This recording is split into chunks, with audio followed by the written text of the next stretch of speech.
आजच्या या सखोल चर्चेत आपण एका अत्यंत वेगळ्या आणि थरारक विषयावर बोलणार आहोत. स्वागत आहे सर्वांचं. हो, नक्कीच. आजचा विषय खरंच खूप रंजक आहे. कसं ना, साहित्यामध्ये किंवा ऐतिहासिक लेखनात अनेकदा असं घडतं की एखादं संपूर्ण पुस्तक जे सांगू शकत नाही ते एखाद्या पुस्तकातलं फक्त एक पान सांगून जातं. अगदी बरोबर.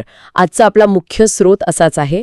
बाजिंद या पुस्तकातलं केवळ एक पान क्रमांक 39. फक्त एक पान, म्हणजे या एकाच पानात खूप काही दडले तर. हो ना.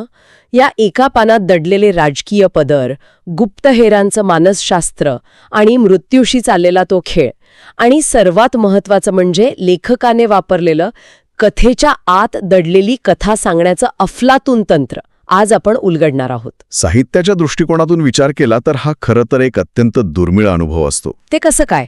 कारण बहुतांश वेळा ऐतिहासिक किंवा काल्पनिक थरार कथांमध्ये कथानकाची मांडणी खूप संथ गतीने होते. पात्रांची ओळख करून देणं, परिसराचं वर्णन करणं यासाठी अनेक पाने खर्च केली जातात. हो, ते तर आहे. सुरुवातीला खूप वेळ जातो त्यात. पण या विशिष्ट पानात लेखकाने तो कोणताही मार्ग न निवडता आपल्याला थेट संघर्षाच्या केंद्रस्थानी नेऊन सोडलंय. अगदी बरोबर. इथे कृती आणि प्रतिक्रिया यांच्यातील वेळ अतिशय कमी आहे. ही रचना केवळ एक युद्ध प्रसंग रंगवण्यासाठी नाहीये. जेव्हा कर्तव्याची चौकट आणि वैयक्तिक बंडखोरी समोरासमोर येतात तेव्हा माणसाची मानसिकता कशी बदलते याचा तो एक सूक्ष्म अभ्यास आहे. आणि म्हणूनच या प्रसंगाची सुरुवात इतकी खळवून ठेवणारी आहे. कथानकाची सुरुवातच एका अज्ञात स्वार आणि खंडोजी या पात्रातल्या अत्यंत तणावपूर्ण संवादाने होते. हो, तो स्वार खंडोजीला थेट आव्हान देतो. तो स्वार खंडोजीला बजावून सांगतो की सूर्यराव आणि येसाजीराव शिर्के यांच्या वादात पडणं हे आपलं काम नाही. तुम्हाला बहिर्जी नायकांपुढे उभं करणं हे माझं काम आहे. या एकाच वाक्यात किती पदर लपलेले आहेत बघा. हो ना.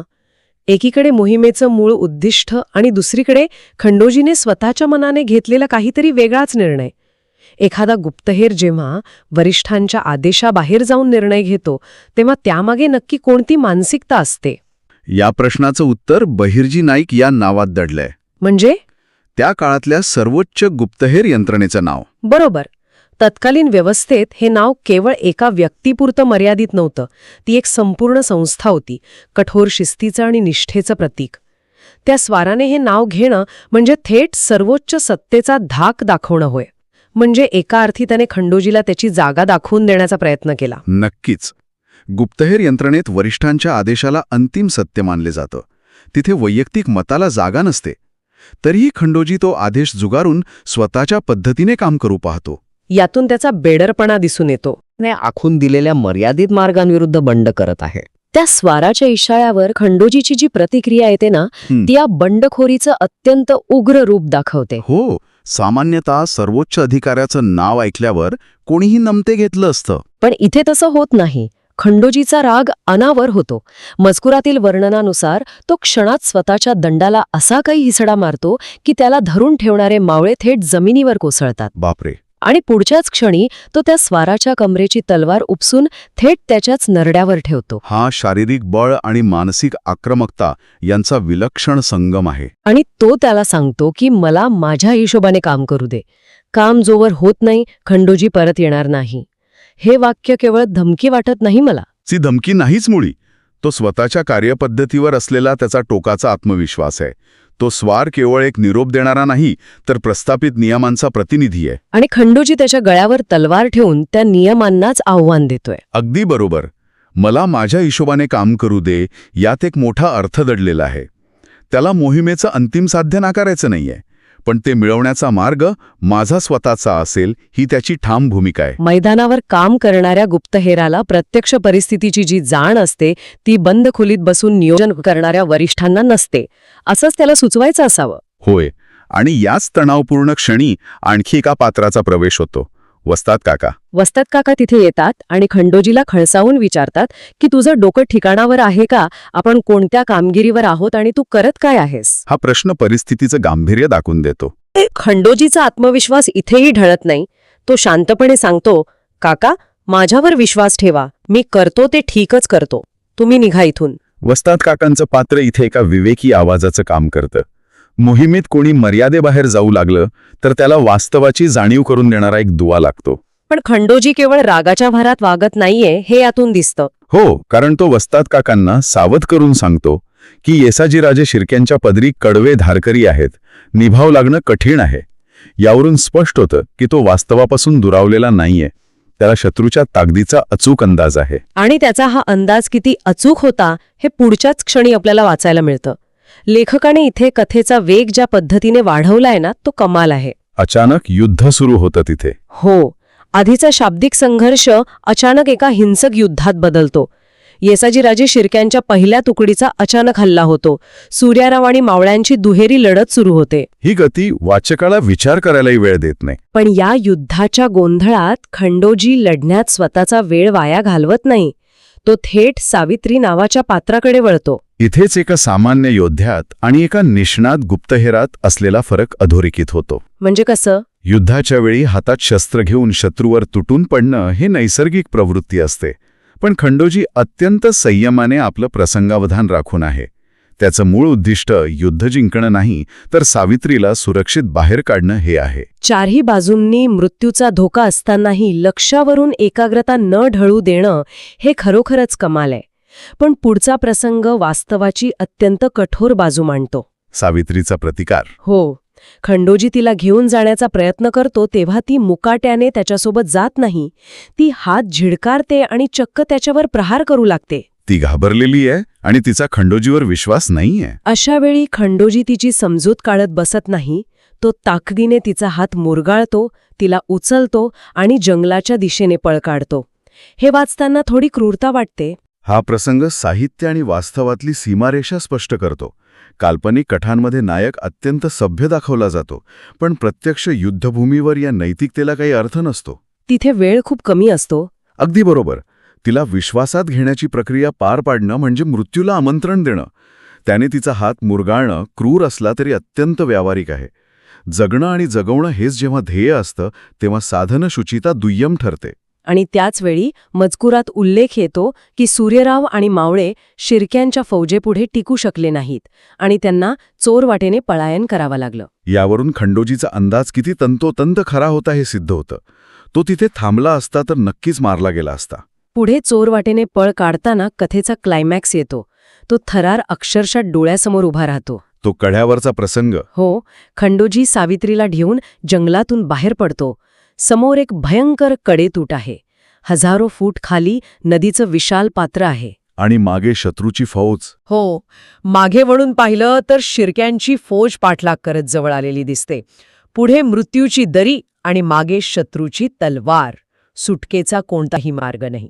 जेव्हा माणसाला खात्री असते की सर्व मार्ग बंद झाले आहेत, तेव्हा तो जो निर्णय घेतो त्यावरून त्याचं मूळ स्वरूप सिद्ध होतं. आणि खंडोजी कशाचाही विचार न करता सावित्रीसह त्या भयानक कड्यावरून थेट विशाल नदीत झोकून देतो. हा निर्णय तर्कशुद्ध नाही, तर तो एका अफाट जिद्दीचा परिणाम आहे. शत्रूच्या हाती जिवंत लागण्यापेक्षा स्वतःच्या मृत्यूचा मार्ग स्वतः निवडणं त्याने पसंत केलं. ही एका बंडखोर वृत्तीने मृत्यूला दिलेल्या आव्हानाची उडी आहे. पण खरं सांगू का, नेमक्या याच क्षणी जेव्हा आपला श्वास रोखला गेलेला असतो तेव्हा लेखकाने एक अत्यंत अनपेक्षित वळण घेतलं आहे. तो नॅरेटिव्ह ट्विस्ट. हो, मजकुरात अचानक येतं की ही गूढ कथा ऐकता ऐकता सखारामला कधी झोप लागली त्यालाच समजलं नाही. म्हणजे आपण आत्तापर्यंत जे काही वाचलं तो सगळा थरार, ती हजारो फूट खोल उडी, ते सगळं प्रत्यक्षात घडतच नव्हतं. ती केवळ एक कथा होती जी सखाराम ऐकत होता. साहित्यातील रचनातंत्राचा हा एक अतिशय उत्कृष्ट नमुना आहे. याला कथेच्या आत दडलेली कथा म्हणतात.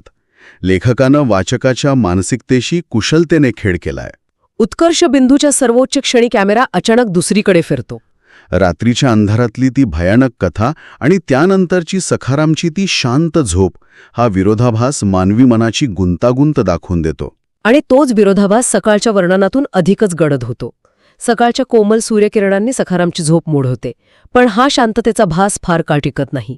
कारण तिथेच सर्वात मोठा धक्का दडलेला आहे. सखाराम आणि त्याचे साथीदार जागे होतात तेव्हा ते पाहतात की ज्याच्या पराक्रमाची आणि कड्यावरून मारलेल्या उडीची गूढ कथा ते रात्री ऐकत होते, तोच खंडोजी प्रत्यक्ष त्यांच्या समोर बसलेला आहे. आणि तो ते कधी उठतात याची निवांत वाट पाहत बसलाय. हा प्रसंग दंतकथा आणि वास्तव यांच्यातील सीमारेषा पूर्णपणे पुसून टाकतो. सखारामसाठी हा धक्का पचवणं किती कठीण असेल. एकीकडे कल्पनेतला तो रौद्र नायक आणि दुसरीकडे प्रत्यक्ष समोर अत्यंत शांतपणे बसलेला तोच माणूस. खंडोजी त्या नदीत पडून वाचला कसा? आणि तो तिथे सखारामपर्यंत पोहोचला कसा? सर्वात मुख्य प्रश्न म्हणजे तो सखारामची इतक्या निवांतपणे वाट का पाहत आहे? त्याचं पुढचं पाऊल काय असणार आहे? यालाच उत्कृष्ट साहित्याची ओळख मानली जाते. जेव्हा भूतकाळातील एक अत्यंत हिंसक घटना वर्तमानातील एका संथ प्रसंगाला येऊन धडकते, तेव्हा निर्माण होणारी ऊर्जा वाचकाला अस्वस्थ करते. खंडोजी आता केवळ एक माणूस राहिलेला नाही, तो एका जिवंत दंतकथेचा चलता बोलता पुरावा बनला आहे. त्याची ती शांतता एखाद्या आगामी वादळाची चाहूल असू शकते. ज्या माणसाने मृत्यूच्या दरीत उडी घेतली, तो आता एका सामान्य माणसासमोर शांत बसलाय, यामागे निश्चितच एखादं भयंकर उद्दिष्ट असणार. आजच्या या संपूर्ण विश्लेषणाकडे वळून पाहिलं तर लक्षात येतं की केवळ एका पानात लेखकाने मानवी प्रवृत्तींचं किती विविध पैलू उलगडले आहेत. अधिकाराला दिलेलं आव्हान, युद्धभूमीवरील व्यावहारिकता, मृत्यूला सामोरं जाण्याची जिद्द आणि शेवटी कल्पनेच्या जगातून थेट वास्तवात आणून आपटणारं ते रचनातंत्र. शब्दांच्या अचूक वापराने प्रसंग किती जिवंत करता येतो याचं हे उत्तम उदाहरण आहे. आणि यातून आपल्याला एका व्यापक सत्याचीही जाणीव होते की ऐतिहासिक पात्रांचं किंवा गुप्तहेरांचं जीवन केवळ युद्धापुरतं मर्यादित नसतं. त्यामागे गुंतागुंतीचं मानसशास्त्र असतं. स्वतःच्या अस्तित्वाचा संघर्ष आणि मृत्यूच्या सावटाखाली वावरण्याची मानसिकता माणसाला एका वेगळ्या स्तरावर घेऊन जाते. श्रोत्यांसाठी आजचा हा सखोल अभ्यास नक्कीच विचार प्रवृत्त करणारा ठरला असेल. एकाच पानाच्या आत दडलेले हे एवढे मोठे पैलू आज आपण उलगडले. जाता जाता सर्वांसाठी एक रंजक विचार. जेव्हा आपण एखाद्या नायकाच्या शौर्याच्या कथा ऐकतो आणि अचानक तीच व्यक्ती आपल्यासमोर प्रत्यक्ष उभी राहते, तेव्हा तो अनुभव कसा असेल? कल्पनेतील नायक आणि वास्तवातील माणूस यांच्यातील ही सीमारेषा पुसली जाते तेव्हाचा तो क्षण नक्कीच अंगावर काटा आणणारा असेल. आणि आत्ता सखाराम उठल्यावर प्रत्यक्ष समोर बसलेल्या खंडोजीचं पुढचं पाऊल काय असेल, या प्रश्नाचा विचार आपण करत राहूया. आजची ही सखोल चर्चा आपण इथेच थांबूया. अशाच रंजक वास्तवाच्या शोधात आपण पुन्हा लवकरच भेटू. तोपर्यंत नव्या विचारांचं मंथन सुरूच राहू द्या.